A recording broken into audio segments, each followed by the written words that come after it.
औलाद भी रब्बे जुल जलाल की क्या नेमत है, जो वालदैन की आंखों का नूर और उनके दिल का चैन होती है, जिनकी मासूम सी शरारतें घर की फिजा को जैसे मुअत्तर सा कर देती है। लेकिन बदकिस्मती से बहुत से बच्चे अपने ही वालदैन की अना की भीड़ चढ़ चुके हैं। मैं चाहती हूँ कि बच्चे मेरे साथ ईद गुजारे।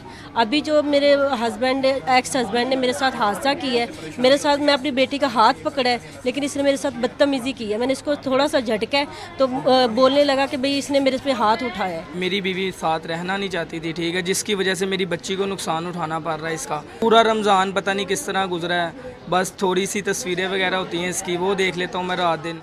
लाहौर की गार्डियन कोर्ट में बच्चों की बड़ी तादाद दिखाई दे रही है, जिनके वालिदैन यहाँ मौजूद तो हैं, लेकिन दिलों में इतनी दरारें पड़ चुकी हैं कि उन्हें बच्चों के मुस्तकबिल की फिक्र नहीं। अम्मी अब्बू इकट्ठे रहे तो हम भी खुश रहे।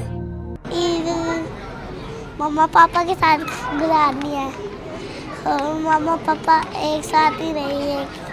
और तो और ईद का पुरमसरत मौका भी वालदैन के दिलों की दूरियां खत्म नहीं कर सका और बच्चे हैं कि बेबसी की तस्वीर बने दिखाई देते हैं। वालदैन अगर अपने अना के बुत को तोड़ दें तो ये मासूम बच्चे भी ईद अपने अम्मी और अबू के साथ गुजार सकते हैं।